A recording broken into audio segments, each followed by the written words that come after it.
अस्सलाम वालेकुम स्टूडेंट्स। पिछला टॉपिक हमने पढ़ा था कि आपकी जो फर्स्ट नाम फॉर्म वो क्या होती है। हमने पढ़ा था कि किस तरह आप किसी भी टेबल को फर्स्ट नाम फॉर्म में कन्वर्ट कर सकते हैं। ठीक है, हमने उसमें दो तरीके पढ़े थे। ठीक है, फर्स्ट नाम फॉर्म में हमने टेबल को कन्वर्ट किस तरह कर सकते हैं, उसमें दो तरीके पढ़े थे। एक उसमें ये था कि हम जो एम्प्टी स्पेसेस होती हैं, ठीक है, जो रिपीटिंग ग्रुप्स है, उसमें हम उसकी प्रॉपर डाटा फिलिंग करते हुए हम उसको फर्स्ट नाम फॉर्म में टेबल को क्रिएट कर सकते हैं या उसको ला सकते हैं। ठीक है, और दूसरे तरीके में हमने ये पढ़ा था कि जो रिपीटिंग ग्रुप के अलावा जो भी टेबल्स होते हैं, जो भी हमारे एट्रीब्यूट्स होते हैं, उनको हम अलग बना लेते हैं। फॉर एग्जांपल ये देखो, इसमें भी एक सेल में दो वैल्यू आ रही है, इसको भी हमने डेल कर देना है। और इसमें भी दो वैल्यू आ रही है, इसको भी हमने शामिल नहीं करना। बाकी बात ये हमारे पास दो टेबल दो कॉलम, इन दो कॉलम का हमने अलग एक टेबल बना लेते हैं। ठीक है, ये हमने बना लिया। और एक वो टेबल जो हमने फर्स्ट मेथड से अप्लाई की, इसमें ज़रूरी नहीं कि आप दोनों मेथड अप्लाई करें। आप simple applying method number one से भी आप सारा काम कर सकते हैं। इसमें आपने क्या करना है, जस्ट आपने करना ये है कि जहाँ जहाँ भी आपके रिपीटिंग ग्रुप्स है उसको आपने ख़त्म कर देना है। किस तरह, by proper filling the data. मैंने आपको पहले बता दिया था पिछले लेक्चर में, आप देख सकते हैं कि किस तरह हमने डाटा फिल करना है, किस तरह नहीं करना। उसके बाद मैंने थोड़ा सा टच दिया था इसको पार्शियल डिपेंडेंसी को भी। पार्शियल डिपेंडेंसी क्या है, प्रॉपर इसकी एग्जांपल आपको बताई थी कि किस तरह ये काम करती है। और क्योंकि आज का जो हमारा टॉपिक है, जो हमने टॉपिक पढ़ना है, सेकंड नॉर्मल फॉर्म, वो टोटली डिपेंड कर रहा है कि आपको पार्शियल डिपेंडेंसी की समझ होनी चाहिए। अगर आपको पार्शियल डिपेंडेंसी की समझ नहीं होगी तो आप सेकंड नॉर्मल फॉर्म वाला जो टेबल है उसको, मतलब जो ऐसा टेबल जो फर्स्ट नॉर्मल फॉर्म में है, उसको आप सेकंड नॉर्मल फॉर्म में नहीं ला सकते। एक और बात मेरी आप जहन में याद रख लें कि हमारा जो टेबल होता है ना, अगर आप चाहते हैं कि आप किसी भी टेबल को फर्स्ट नॉर्मल फॉर्म में, सॉरी, सेकंड नॉर्मल फॉर्म में लाना चाहते हैं, तो उसके लिए ज़रूरी है कि वो पहले टेबल फर्स्ट नॉर्मल फॉर्म में हो। ठीक है, एक एग्जांपल ये देता हूँ। आप कहते हैं कि हमने 3 मंजिला मकान बनाना है या 2 मंजिला मकान बनाना है। अगर 2 मंजिला मकान बनाना है तो पहली मंजिल होगी तभी आप इसका 2 मंजिला मकान बनाएंगे। अगर आपने 3 मंजिला मकान बनाना है तो पहले 2 मंजिलें होंगी, उसके ऊपर आप तीसरी मंजिल बना सकते हैं। सेम है, अगर आपका टेबल फर्स्ट नॉर्मल फॉर्म में होगा तभी आप उसको सेकंड नॉर्मल फॉर्म में कन्वर्ट कर सकते हैं। अगर आपका टेबल सेकंड नॉर्मल फॉर्म में होगा तो तभी आप उसको थर्ड नॉर्मल फॉर्म में कन्वर्ट कर सकते हैं। ठीक है, तो पार्शियल डिपेंडेंसी बेसिकली एक टेबल में बीमारी होती है। ठीक है, इसको हमने खत्म करना होता है और ये आपके सेकंड नॉर्मल फॉर्म में चले जाता है टेबल आपका। ओके, डिपेंडेंसी इसकी मैं थोड़ी सी आपको बताया था कि ये पार्शियल डिपेंडेंसी ऐसी डिपेंडेंसी होती है दो या दो से ज़्यादा एट्रीब्यूट्स के दरमियान। ये कुछ इस तरह का रिलेशनशिप्स होता है कि एक जो नन की एट्रीब्यूट है वो किसी प्राइमरी की के पार्ट पर डिपेंड कर रहे हैं, यानी पूरी प्राइमरी की पर डिपेंड नहीं कर रहे होते, वो प्राइमरी की के किसी हिस्से पर डिपेंड कर रहे होते हैं। जैसे कि ये जो नीचे टेबल दिया गया है, इसमें प्राइमरी की मिलकर बनी है एम्प्लॉई आईडी, और कोर्स टाइटल से मिलकर प्राइमरी की बनी है। ठीक है, तो इसमें जो सैलरी है, अगर आपको एम्प्लॉई आईडी का पता तो आप सैलरी बता सकते हैं, एम्प्लॉई आईडी का पता तो आप डिपार्टमेंट नेम बता सकते हैं, और अगर आपको नेम का पता हो तो आप फिर भी, सॉरी, एम्प्लॉई आईडी का पता तो आप नेम भी बता सकते हैं। ये आप देख सकते हैं, यूजुअल ये हमें कॉलेज में भी नहीं बैठने देता था। ये जो लैलन तो चलियाँ, ये वो तो इधर भी इसमें गिनाता हूँ। ओके, और इसके बाद ये जो डेट कंप्लीटेड है, ये अगर आपको एम्प्लॉई आईडी और कोर्स टाइटल पर, अच्छा, इसमें एक आपको बात और भी आपने ध्यान में रखनी है। अब देखो, सैलरी, डिपार्टमेंट नेम और सिर्फ नेम जो कस्टमर का है, वो आप किस पर डिपेंड कर रहे हैं, एम्प्लॉई आईडी पर। यानी इधर से आपको अगर मैं बताऊँ ना, तो अगर मैं इसको थोड़ा सा एनोटेट करना चाहूँ, मतलब थोड़ा सा हाईलाइट करना, तो ये है कि आपका जो नेम है, ठीक है, आपका जो डिपार्टमेंट नेम है, आपकी जो सैलरी है, वो किस पर डिपेंड कर रही है, एम्प्लॉई आईडी पर। ठीक है, ओके, तो पहली बात आपने ये ज़हन में रख ली कि जो आपकी प्राइमरी की है वो एक कोर्स टाइटल है। ठीक है, प्राइमरी की को मैं अगर इस तरह लिखूँ, ये एक प्राइमरी की है। ठीक है, इसको मैं डबल सर्कल कर देता हूँ। एक ये प्राइमरी की का हिस्सा है और ये एक एम्प्लॉई आईडी प्राइमरी की का हिस्सा है। ठीक है, और एम्प्लॉई आईडी और कोर्स टाइटल ये दोनों मिलकर प्राइमरी की बनाते हैं। और आपको पता है, ऐसी प्राइमरी की जो दो या दो से ज्यादा एट्रीब्यूट्स पर मुश्तमिल हो, कॉलम्स पर मुश्तमिल हो, उसको हम क्या कहते हैं, कंपोजिट प्राइमरी की कहते हैं। अब इसमें नेम, डिपार्टमेंट नेम और सैलरी किस पर डिपेंड कर रहा है? एम्प्लॉय आईडी पर। अगर आपको एम्प्लॉय आईडी का पता है तो आपको पता चल जाएगा कि नेम ये है, उसका डिपार्टमेंट ये है और सैलरी ये है, ठीक है। लेकिन आपको कोर्स टाइटल बताते हुए, सिर्फ अगर आपको कोर्स टाइटल का पता हो ना, तो आप ये नहीं बता सकते कि ये इस दिन कंप्लीट हुआ था। क्यों नहीं बता सकते? आप देखो, इधर कोर्स टाइटल पड़ा हुआ है जी, एडवर्टाइजिंग। अगर आप कहते हैं कि जी मैं जनाब मुझे कोर्स टाइटल का बता दो कि ये कोर्स है, ठीक है, तो मैं बता दूंगा कि इस दिन कंप्लीट होगा। ये देखो इधर एडवर्टाइजिंग पड़ा हुआ है बिल्कुल, इधर भी एडवर्टाइजिंग है। अगर आप कहेंगे कि एडवर्टाइजिंग 19 मतलब 6 जो है, मतलब 19/6/2006, ये जो है इसको ये कंप्लीट हुआ था। और आपका ये जो एडवर्टाइजिंग कोर्स है ये भी ये 2007 में हो रहा है, यानी 2007 में। ये मेरी इंग्लिश थोड़ी सी उर्दू के साथ मिक्स हो रही है आजकल, पता नहीं क्या, मुझे समझ नहीं आ रही। एडवर्टाइजिंग जो है वो आपकी 19/6/2006, और आपकी जो ये एडवर्टाइजिंग है ये 19/6/2007 में कंप्लीट हो रही है। तो इसका मतलब ये है कि आप कोर्स टाइटल जो है सिर्फ उसकी मदद से आप डेट कंप्लीटेड नहीं बता सकते। हाँ, अगर आप कोर्स टाइटल को एम्प्लाई आईडी के साथ एम्प्लाई आईडी के साथ शामिल कर लें, फिर आप बता सकते हैं। जैसे मैं कहता हूँ एम्प्लाई आईडी 100 है बंदे का, और कोर्स टाइटल एडवर्टाइजिंग है, तो मुझे ये बताओ कि किस दिन कंप्लीट होगा, तो वो आपको बता देगा इस दिन कंप्लीट हुआ। अगर मैं कहता हूँ कि एम्प्लॉय आईडी 150 है और कोर्स टाइटल चाहे ही एडवर्टाइजिंग है, क्योंकि एम्प्लॉय आईडी तो डिफरेंट है ना, ठीक है, इधर एम्प्लॉय आईडी 100 था, इधर 150 था, तो इस लिहाज से हम उसको बता पाएंगे कि इस वाले बंदे ने 19/6/2006 में आपका क्या किया था, अपना कोर्स कंप्लीट किया था, ठीक है। तो आई गेस कि आपको समझ आ गई होगी कि ये जो डेट कंप्लीटेड है इसमें पार्शियल डिपेंडेंसी नहीं है, ये कंप्लीट प्राइमरी की पर डिपेंड कर रहा है। बाकी सैलरी, डिपार्टमेंट नेम और नेम जो है ये पार्ट ऑफ प्राइमरी की पर डिपेंड कर रहा है। तो ये वाला जो रिलेशन है इसको हमने खत्म करना है। हम किस तरह खत्म करेंगे? हमने करना ये है कि क्योंकि प्राइमरी की दो कंपोनेंट से मिलकर बना है, हमने इसको अलहदा कर लेना है और इसको अलहदा कर लेना है, ठीक है। तो ये एक नया टेबल बन जाएगा। इसको हम क्या देंगे, ये सेकंड नॉर्मल फॉर्म में। आगे हम इसको मूव करते हैं कि किस तरह उसने किया है, आपको समझ आ जाएगी।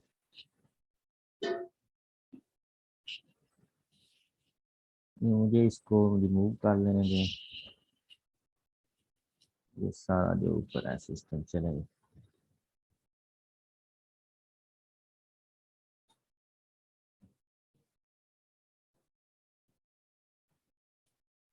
अच्छा, सेकंड नॉर्मल फॉर्म, ये जो ऊपर मैंने ये स्किप किया है, इसको करने की जरूरत नहीं है, आपको जस्ट डेफिनेशन आनी चाहिए। आप छोटा सा एक टेबल बना लें, पार्शियल डिपेंडेंसी का डेफिनेशन आती है, अगर वो कहता है विद एग्जांपल एक्सप्लेन करें पार्शियल डिपेंडेंसी क्या है, तो फिर आपको ये भी नीचे बताना पड़ेगा कि ये वाली चीज़ें इस पर डिपेंड कर रही हैं, ये इस पर डिपेंड कर रही हैं, ठीक है। ये अनामलीज आप एक दफ़ा पढ़ लीजिएगा कि इंसर्शन अनामली, डिलीशन अनामली, मॉडिफिकेशन अनामली इसमें किस तरह आ रही है, आपको मैंने पहले बताया हुआ है, या अब आप इस काबिल हो चुके हैं कि आप खुद भी इसको रीड कर सकते हैं। अच्छा जी, वेरी इंपॉर्टेंट कंसेप्ट है। अब दोबारा next, what are the condition for a relation to be in second normal form, यानी जो आपका रिलेशन है वो उसके लिए क्या क्या कंडीशन है कि वो सेकंड नॉर्मल फॉर्म में है, या एक टेबल है जो कि ऑलरेडी फर्स्ट नॉर्मल फॉर्म में, आप उसको किस तरह सेकंड नॉर्मल फॉर्म में लेकर आते हैं। दोबारा मैं कह रहा हूँ कि अगर आपका टेबल फर्स्ट नॉर्मल फॉर्म में होगा तभी आप उसको सेकंड नॉर्मल फॉर्म में कन्वर्ट कर सकते हैं, ठीक है। जैसे कि मैं एक और बात अगर कह दूँ, आजकल तो हो जाता है कि आप जो है पहले इंटर करेंगे, फिर ही आप बैचलर कर पाएंगे, फिर ही मास्टर, फिर पीआईटी, ठीक है।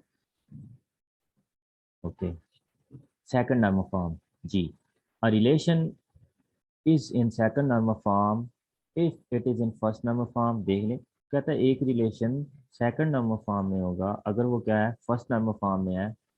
2NF second normal form, 1NF first normal form.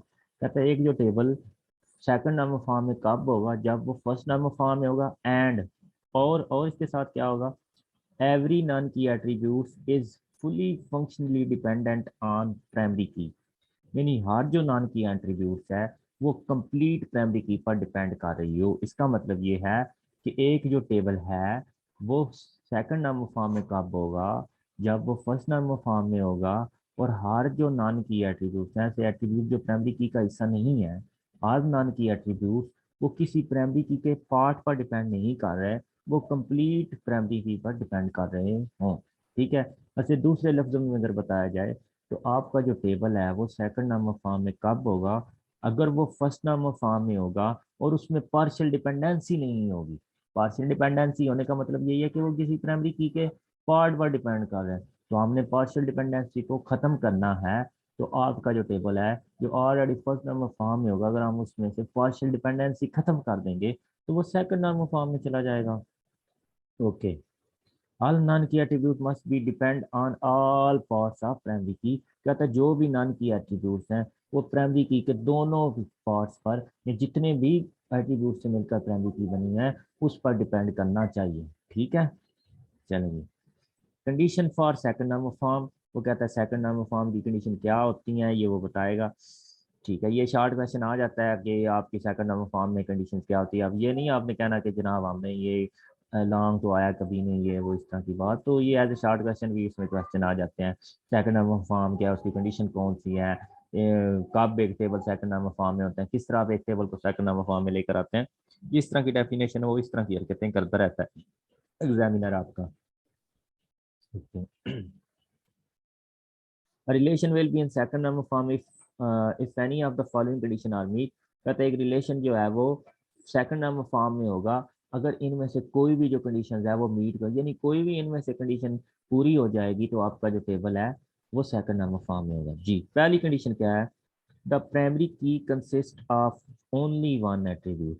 अगर वो कह रहा है कि आपकी जो प्राइमरी की है वो सिंगल एट्रीब्यूट पर मुश्तमिल हो, सिंगल कॉलम पर मुश्तमिल हो, तो फिर क्या होगा, वो आपका सेकंड नंबर फॉर्म में होगा। ठीक है, इस बात को आपको अंदाजा हो जाना चाहिए, क्योंकि अगर आपकी प्राइमरी की सिंगल एट्रीब्यूट पर हो तो इसका मतलब ये है कि जो भी नॉन की एट्रीब्यूट्स हैं वो फुल प्राइमरी की पर डिपेंड कर रहे हैं। बात समझे। जैसे कि ये टेबल है, लेट्स सपोज इसमें ये भी प्राइमरी की ना होती, इसमें सिर्फ इम्प्लाई आईडी ही प्राइमरी की होती, तो इसका मतलब ये था कि ये already in second number form में है।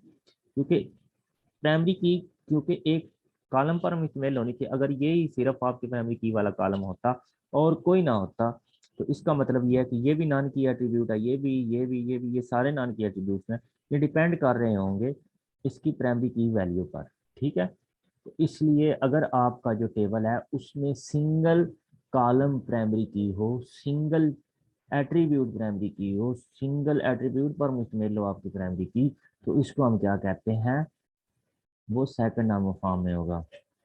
उसके बाद no non key attribute exist in the relation. फिर कहता है कि सिर्फ टेबल में जितने भी एट्रीब्यूट्स हैं वो सारे प्राइमरी की हैं, कोई भी यानी कोई भी ऐसा एट्रीब्यूट नहीं है जो नॉन की, जैसे कि ये एम्प्लॉय आईडी भी प्राइमरी की हो, नेम भी प्राइमरी की हो, डिपार्टमेंट नेम भी प्राइमरी की हो, सैलरी भी हो, कोर्स टाइटल भी हो, डेट कंप्लीट, यानी जो भी कॉलम है आपके टेबल के, जो भी एट्रीब्यूट्स हैं आपके टेबल में मौजूद, वो सारे अगर प्राइमरी की हो तो फिर भी क्या होगा, आपका टेबल जो है वो सेकंड नाम फॉर्म में होगा। जैसे कि किसी को बुखार हो ना, तो कहते हैं कि हाँ जी, डॉक्टर साहब कहते हैं हाँ जी तुम्हें भूख नहीं लगती, कहता है जी बिल्कुल भूख नहीं लगती, जिसम में थकावट है जी बिल्कुल, कोई भी चीज़ खाओ तो वो कड़वी महसूस होती है, पानी करो जी। बिल्कुल इसी तरह अगर आपका टेबल जो सेकंड नंबर फॉर्म है उसकी पहली शर्त ये है कि कोई भी जो भी आपकी प्राइमरी की है वो सिंगल कॉलम पर मुश्तमिल है, और दूसरी बात यह है कि आपका जो टेबल है उसमें प्राइमरी की के अलावा और एट्रीब्यूट ही कोई ना हो, सारे प्राइमरी की वाले ही हों। ओके। तीसरी शर्त उसने बताई है, every non-key attribute is functionally dependent on full set of primary key attributes। वो कहता है कि हर जो नॉन की एट्रीब्यूट है वो प्राइमरी की के फुल सेट पर डिपेंड कर रहे हो, वो किसी प्राइमरी की के पार्ट पर डिपेंड ना कर रहे हो, वो उसके फुल सेट पर डिपेंड कर रहे हो। या आप चौथी शर्त ये लिख सकते हैं कि ऐसा टेबल जिसमें पार्शियल डिपेंडेंसी ना हो, if there is no partial dependency exist in the table then the table will also be in second number form. अगर आपके जो टेबल है उसमें पार्शियल डिपेंडेंसी नहीं है, रिमूव कर दी गई है, तो फिर भी आपका जो टेबल है वो सेकंड नंबर फॉर्म में होगा। जी, उसके बाद हम इसकी एग्जांपल देखते हैं। ये वही एग्जांपल है जो हमने पार्शियल डिपेंडेंसी में हमने पढ़ ली थी। ठीक है, यानी इसमें अगर आपको देखा जाए कि प्राइमरी की दो एट्रीब्यूट से मिलकर बना है, एक एट्रीब्यूट इम्प्लाई आईडी है और दूसरा एट्रीब्यूट इसका क्या है, कोर्स टाइटल है। ठीक है, अगर आप चाहते हैं कि ये जो आपका टेबल है ये सेकंड नंबर फॉर्म में आए, तो उसके जो भी नॉन की एट्रीब्यूट्स हैं, नेम है, डिपार्टमेंट नेम है, सैलरी है, वो डेट कंप्लीटेड है, ये क्या होना चाहिए, प्राइमरी की के फुल पार्ट पर डिपेंड करना चाहिए, यानी कोर्स टाइटल और एम्प्लॉई आईडी पर डिपेंड करना चाहिए, इन्हें किसी प्राइमरी की के हिस्से पर डिपेंड नहीं करना चाहिए। ठीक है, तो इसको उसने क्या बता दिया कि the above relation contains different redundancy, the relation can be represented in short hand notion as follows. कहता है ये जो टेबल है इसमें मुख्तलिफ डिपेंडेंसी रिडंडेंसीज है, मतलब डुप्लीकेशन है, डाटा डुप्लीकेट, और आप खुद देख सकते हैं एम्प्लॉई आईडी 100 है, इसी तरह ये एम्प्लॉई आईडी 110 है, उसके बाद एम्प्लॉई आईडी 150 है, ये दो दो दफ़ा एम्प्लॉई आईडी, इसी तरह उशैन भी 2 दफ़ा लिखा हुआ है, ये डाटा डुप्लीकेट हो रहा है। ठीक है, वो कहता है इसको हम, ये जो ऊपर वाला टेबल है इसको हम सिंपल फॉर्म में कुछ इस तरह से भी लिख सकते हैं। ये आपको बताया था मैंने टेबल किस तरह लिखते हैं, कि जो टेबल का नाम होता है उसको आप बोल्ड करके यानी बड़े कैपिटल लेटर में लिख देते हैं, उसके बाद छोटी ब्रैकेट यूज करते हुए, राउंड ब्रैकेट यूज करते हुए, उसके अंदर जो भी इसके एट्रीब्यूट्स हैं उसको कामा के साथ सेपरेट करते हुए हम लिख देते हैं। इम्प्लॉई आईडी लिखा क्योंकि ये प्राइमरी की, इसके नीचे लाइन लगा दी, नेम लिखा, डिपार्टमेंट नेम लिखा, सैलरी लिखा, कोर्स टाइटल लिखा, ये भी प्राइमरी की है, तो इसके साथ आगे कॉमा लगाकर हमने इसको क्लोज कर दिया ब्रैकेट को। कहते हैं ये जो टेबल है किसी भी टेबल को लिखने का जो शॉर्ट ट्रिक है हम उसको इस तरह लिख सकते हैं। अच्छा, उसके बाद above relation contains composite primary key of employee ID and course title. The functional dependency in the relation are as follows. कहता है जो ऊपर वाला टेबल है इसमें हमारे पास कंपोजिट प्राइमरी की है जो किन से मिलकर बनी है, आपकी एम्प्लॉई आईडी और कोर्स टाइटल से मिलकर बनी है। कि आपको पता है कि कंपोजिट प्राइमरी की ऐसी प्राइमरी की होती है जो दो या दो से ज्यादा एट्रीब्यूट से मिलकर बनी हो।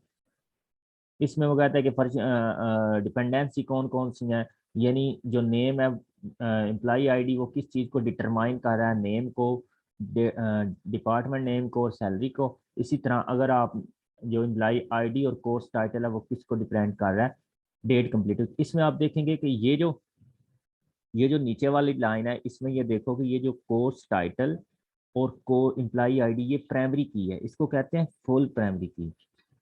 ये डेट कंप्लीट है। आप मुझे ये बता सकते हैं, अगर आप क्लास में थे होते तो मैं आपसे पूछता, इधर तो आपने बताना को नहीं। इसमें अगर आपसे मैं पूछता हूँ कि इसमें ये जो नीचे वाली लाइन है क्या इसमें कोई पार्शियल डिपेंडेंसी है या नहीं है, तो यकीनन आप कहेंगे कि इसमें पार्शियल डिपेंडेंसी नहीं है। ठीक है, क्यों नहीं है पार्शियल डिपेंडेंसी, क्योंकि जो डेट कंप्लीटेड है ये नॉन की एट्रीब्यूट है, ये किस पर डिपेंड कर रहा है, आपकी फुल प्राइमरी की पर डिपेंड कर रहा है, ये उसके किसी हिस्से पर डिपेंड नहीं कर रहा इसमें। इसलिए ये जो नीचे वाला कॉलम है, ये जो नीचे वाला आप कह रहे डिपेंडेंसी, ये पार्शियल डिपेंडेंसी नहीं है, ये फुल फंक्शनल डिपेंडेंसी है। ठीक है, पार्शियल डिपेंडेंसी नहीं है। अगर ऊपर वाली लाइन की बात करें तो ये पार्शियल डिपेंडेंसी है। क्यों, क्योंकि एम्प्लॉई आईडी प्राइमरी की फुल नहीं है, ये उसका एक हिस्सा है। ठीक है, एम्प्लॉई आईडी उसका एक हिस्सा है, उससे ये मिलकर एम्प्लॉई आईडी से मिलकर प्राइमरी की बनी है, और ये पार्शियल डिपेंडेंसी इधर एग्जिस्ट कर रही है। अच्छा, नीचे पढ़ लेते, उसने यही बताया होगा जो मैंने आपको जुबानी थोड़ा मतलब बता दिया, एक्सप्लेन कर दिया। The non key attributes name, department name and salary are functional dependent only employee ID. ठीक है, कहता है ये जो नेम है, डिपार्टमेंट नेम है, सैलरी है, ये आपकी एम्प्लॉई आईडी पर डिपेंड कर रहा है। They are not functionally dependent on complete key. वो कहता है ये कंप्लीट की पर डिपेंड नहीं कर रहे, ये किसी प्राइमरी की के हिस्से पर डिपेंड कर रहे हैं। The type of dependency in which one or more non-key attributes are functionally dependent on part of primary key is called partial dependency। ये हमने पढ़ लिया कि डिपेंडेंसी की वो टाइप जो किसी प्राइमरी की के पार्ट पर डिपेंड कर रहे हो, जिसमें आपके नॉन की एट्रीब्यूट प्राइमरी की के पार्ट पर डिपेंड कर रहे हो, उसको हम क्या कहते हैं, पार्शियल डिपेंडेंसी कहते हैं। ये आपने पहले डेफिनेशन पढ़ ली है। ओके, उसके बाद वो उसने कहा कि द पार्शियल डिपेंडेंसी, ये थोड़ा सा बुक में इसने कुछ गलती की है, मतलब लफ्ज जो हाफ शो आ रहे हैं, बहरहाल पढ़ लेते हैं। The partial dependency in the above relation creates redundancy, it results the certain database anomalies. कहता है जो पार्शियल डिपेंडेंसी है वो कुछ जो है मखसूस जो है रिडंडेंसी क्रिएट्स करती हैं, डाटा डुप्लीकेशन क्रिएट्स करती हैं, जो कि नीचे दी गई बीमारियों की वजह बनती है। ठीक है, यानी इंसर्शन अनामली होगी, डिलीशन अनामली होगी और मॉडिफिकेशन अनामली होगी। ये चलो मैं अब आपको पढ़ ही देता हूँ फिर, ताकि आपको इसमें कोई इशू ना बने फिर गया भाई। अच्छा, इंसर्शन अनामली वो क्या होती है, इंसर्शन अनामली का आपको पहले पता होना चाहिए। इंसर्शन अनामली कब प्रोड्यूस होती है, जब आप कोई रिकॉर्ड डाटाबेस में या टेबल में इंटर करते हैं। उसके बाद डिलीशन अनामली कब प्रोड्यूस होती है, जब आप रिकॉर्ड डिलीट करते हैं। और मॉडिफिकेशन अनामली कब प्रोड्यूस होती है, जब आप रिकॉर्ड अपडेट करते हैं।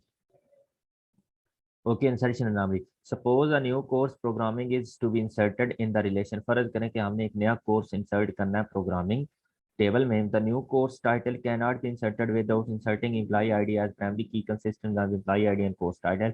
कहते हैं कि अगर आपने एक नया कोर्स जो कि प्रोग्रामिंग है इसमें ऐड करना है टेबल में, उसको आप उस वक्त तक ऐड नहीं कर सकते जब तक उसकी एम्प्लॉई आईडी का आपको ना पता हो और आपको डेट कंप्लीटेड का ना पता हो, तब तक आप उस कोर्स को ऐड नहीं कर सकते।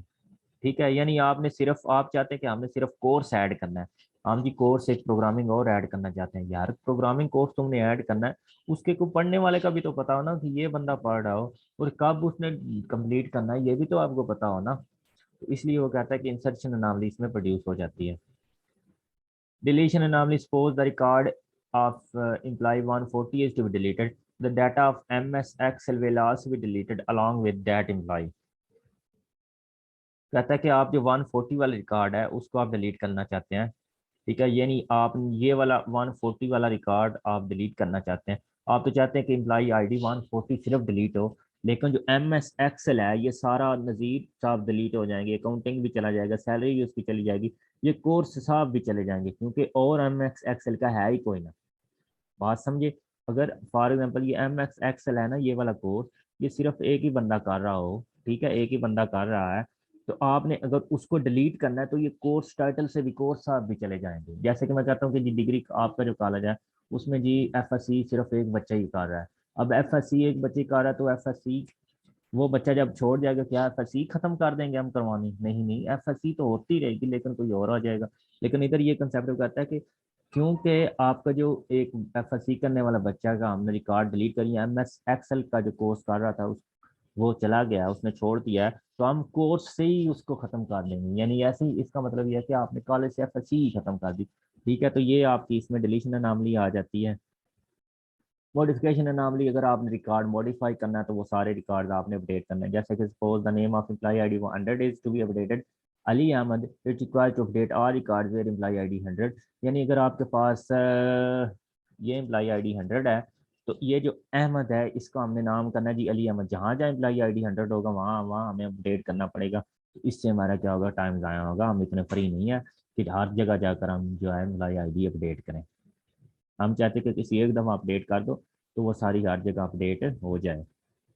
ओके, मॉडिफिकेशन अनॉमलीज भी हमने पढ़ लिया। अच्छा, आगे वो कुछ बता रहा है कि हमने इसको किस तरह से करना है अपडेट, या जो भी करना हम देखते हैं अभी। Are partially depend are all the partially dependent attributes are removed and placed in another relation when relation is converted from first to second normal form, and the decomposition must satisfy one of the above mentioned condition। वो कहता है जितने भी partial dependent attributes हैं उसको हम remove कर देते हैं और एक नया टेबल बना देते हैं। ठीक है, जब आप फर्स्ट से सेकंड नंबर फॉर्म में जा रहे होते हैं। The employee relation can be divided into two relation, employee and course as follows. कहता है जो एम्प्लॉय रिलेशन है उसको हम दो, जो एम्प्लॉय वाला टेबल ऊपर हमने पढ़ा था उसको हम दो रिलेशन में कन्वर्ट कर सकते हैं, एक कोर्स है और एक एम्प्लॉय है। इसको मैं थोड़ा सा बता देता हूँ कि हमने करना क्या है कि जो आपके पार्शियल की वाले यानी नॉन की एट्रीब्यूट्स हैं जो कि प्राइमरी की पर डिपेंड कर रहे हैं, उसके पार्ट पर डिपेंड कर रहे हैं, उसको हमने उठाना है ये वाले टेबल को। इसका एक नया टेबल बना देना है। क्या करना है, एक नया टेबल बना देना है। जब हम नया टेबल बनाएंगे तो उसमें ये जो डुप्लीकेट हो रहा होगा उसको सिंगल कर देंगे। अब देखो ना, ये सारी रो एक जैसी है, ये दोनों ऊपर वाली रो एक हम लिख लेंगे। इसी तरह ये चौधरी नज़ीर साहब एक हैं, इसको एक ही रहने दे। ये देखो 110 हामद IT, ये भी दो रोज हैं, इसमें से भी हमने एक लिख लेंगे। ये राशिद साहब ये एक है, उसके नीचे ये हुसैन है, ये दो रोज हैं, इसको भी हमने सिंगल रो कर देना। ठीक है, यानी जो आपका हमने पहले तो डिपेंडेंसी चेक करनी है ना कि इसमें है भी या नहीं है, यानी जो आपके नाम की एट्रीब्यूट्स हैं वो प्राइमरी की के पार्ट पर डिपेंड कर भी रहे हैं या नहीं। इधर तो देखिए ये कर रहे हैं। अच्छा, ये हमें पता कैसे चलेगा कि डिपेंड करेंगे नहीं? ये आपको पता है कि अगर प्राइमरी की वैल्यू से किसी भी बंदे का नेम, डिपार्टमेंट नेम और सैलरी आपको मिल रही हो तो उसका मतलब ये है कि वो डिपेंड कर रहे हैं उसके पार्ट ऑफ प्राइमरी की का। ठीक है, सिंपल वर्ड में प्राइमरी की के अगर किसी भी एक एट्रीब्यूट से देनी आप लेट्स सपोज प्राइमरी की दो एट्रीब्यूट पर मुश्तमिल है, तो अगर प्राइमरी की के एक एट्रीब्यूट पर किसी भी एक एट्रीब्यूट की वैल्यू का पता लगने से आपको बाकी जिन एट्रीब्यूट्स की वैल्यू का पता चल जाए वो उस पर डिपेंड कर जाते हैं on a part of dependency, उसको पार्शियल डिपेंडेंसी है। इस टेबल को यानी कि पार्शियल डिपेंडेंसी वाले एट्रीब्यूट्स हैं और जिस पर वो डिपेंड कर रहा है उसको हमने अलहदा करके एक टेबल बना लेना है। और बाकी जो पार्शियल डिपेंडेंसी वाले एट्रीब्यूट नहीं है, जैसे कि डे कोर्स डेट कंप्लीटेड है, ये किस पर डिपेंड कर रहा है, कोर्स टाइटल और एम्प्लॉई आईडी पर, इसको हमने अलहदा करके एक नया टेबल बना लेना है। उसने ऐसे ही किया है।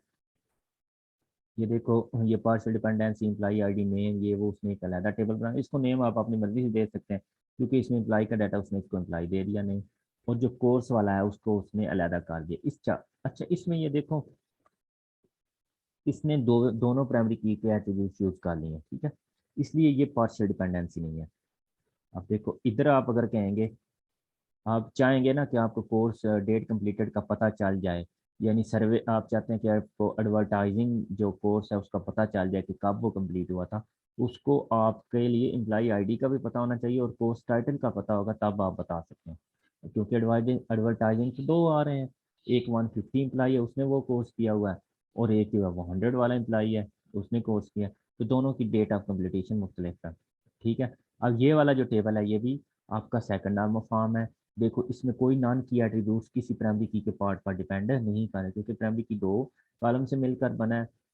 ना सिर्फ इसकी वैल्यू से हम कोर्स का पता कर सकते हैं, ना इसकी वैल्यू से, अगर इन दोनों की वैल्यू हमें पता हो। अब देखो ना, मैं कहता हूँ इम्प्लाई आईडी 100 ने कब कंप्लीट किया था। अब देखो इम्प्लाई आईडी 100 जो है उसने 2006 में किया था, इसने भी तो, लेकिन इसमें ये जो वाला इम्प्लाई आईडी ऊपर वाला है जिसका इम्प्लाई आईडी 100 है, इसकी डेट थी 19 और नीचे वाला जो है 100 है उसकी 10 है। तो मतलब सिर्फ इम्प्लाई आईडी से आप उसकी डेट कंप्लीटेड नहीं बता सकते, आपने बताना है कि इम्प्लाई आईडी ये है। जैसे कि कहता हूँ ना, एक अली है वो रियाज का है, तो दूसरा अली जो है वो मुख्तार अहमद का है, तो सिर्फ अली, अली के नाम से उसकी पहचान है। आपने कहना है अली अहमद नाम है, ਉਹਦੇ अब्बे का नाम रियाज अहमद है, उसने कब कोर्स कंप्लीट किया ये वो, ठीक है। तो इस तरह ये आप इसको देख सकते हैं। और ये जो ऊपर वाला है इसमें देखो आप, इसमें है ही एक ही प्राइमरी की। अगर इसमें दो प्राइमरी की, आप आपको दोबारा वो कंडीशन याद करें। पहली कंडीशन ये उसने बताई थी कि अगर सिंगल प्राइमरी की हो तो वो ऑलरेडी सेकंड नंबर फॉर्म है, क्योंकि आपने ये नया टेबल बना लिया है और इसमें है ही सिर्फ प्राइमरी की। और आपको पता है कि प्राइमरी की वो होती है जिसमें कोई वैल्यू डुप्लीकेट ना हो, कोई नल वैल्यू ना हो, ठीक है, रिपीटिंग ग्रुप ना हो, सारी वैल्यूज यूनिक हो। तो आपको मैंने ऊपर पहले भी बता दिया कि हमने क्या करना है कि जो भी डुप्लीकेट रोज है उसमें से एक को खत्म कर देना, बाकी आपने लिख लेनी है। लो जी, ये आपका जी टेबल आप हो चुके हैं। एक टेबल से आपको बताया था कि हो सकता है पहली दफ़ा आपके पास सिंगल टेबल हो, फिर आपके दो टेबल, अब ये हमारे पास दो टेबल बन गए हैं, ठीक है। अब ये टेबल इसको हमने अलहदा थर्ड नॉर्मल फॉर्म में लेकर जाना है, और ये वाला जो टेबल है इसको हमने अलहदा थर्ड नॉर्मल फॉर्म में लेकर जाना है। आगे ये ट्रांजिटिव डिपेंडेंसी आ रही है, ये वो फलां फ्लूक तो इसको हम इंशाल्लाह नेक्स्ट पढ़ लेंगे कल तक। मैं इंशाल्लाह इसको कोशिश करूंगा कि I will try my best कि ये आपका कंप्लीट हो जाए, ठीक है। आपने साथ साथ याद करते रहना है। जैसे ये आपका चैप्टर कंप्लीट हो जाता है तो इस कंप्लीट चैप्टर का हम टेस्ट रख लेंगे, एक अच्छा सा खूबसूरत सा, जिसमें से ये नहीं कि आपने जनाबे वाला ये मैंने इतना पढ़ाया, आपको कोशिश की है, मेहनत की है, तो आपने जनाब ये नॉर्मलाइजेशन आप सीखनी नहीं है, क्योंकि अब आपने मैंने आपको पढ़ा दिया है, तो आपने इसकी नॉर्मलाइजेशन भी करनी है, ठीक है। मैं आपको इसका एक अच्छा सा डाटा सेट्स आपको टेबल प्रोवाइड कर दूंगी, जैसे कि मैं इधर से आपको बता देता हूँ नॉर्मलाइजेशन एग्जाम्पल्स। अगर मैं आपसे कोई भी मतलब इधर से कोई टेबल एक उठा लेते हैं तो उसको मैं आपको एक टेबल दे दूंगा, तो आपने वो क्या करना है कि उसको first second third normal form में, ये देखो ये जो टेबल है जिस तरह ये दिया हुआ है, ठीक है।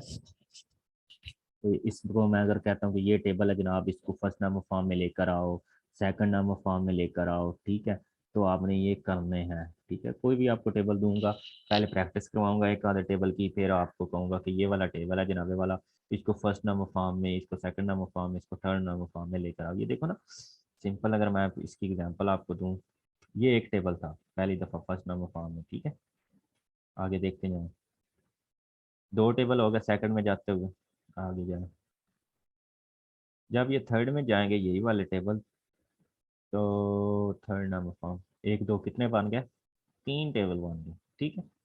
इसके बाद भी है BCNF फॉर्म, लेकिन वो आप नहीं पढ़ेंगे, आपने थर्ड नंबर फॉर्म तक ही जाना है, ठीक है। तो स्टूडेंट्स, आई गेस यहाँ तक काफ़ी है आज के लिए, ठीक है। आप संडे इंजॉय करें विद दिस लेक्चर, और क्योंकि आपने बाकी बुक्स का भी पढ़ना होता है, मुझे आपका ख्याल है। तो आपने करना ये है जनाबे वाला कि इसको अच्छे तरीके से करना है, ठीक है, बुक को अच्छे तरीके से फॉलो करना है। अगर किसी भी किस्म का आपको इश्यू होगा तो आपने पूछना है। अब मैं, मुझे कैसे पता होगा कि आपको समझ आ रही है नहीं है, वो तो ज़ाहिर बात है, टेस्ट से ही पता चलेगा ना। तो टेस्ट के लिए भी आपको काबिल मैं नहीं बनाना है कि आपने मतलब टेस्ट किस तरह से याद करना है, किस तरह से नहीं करना, ये सारी चीज़ें आपने क्या करनी है, खुद ही करनी है, ठीक है। अगर कोई मसला होगा तो आपने मुझसे पूछ लेना, ठीक है। तो आज के लिए इतनी काफ़ी है। ओके, टेक केयर, अल्लाह हाफिज़।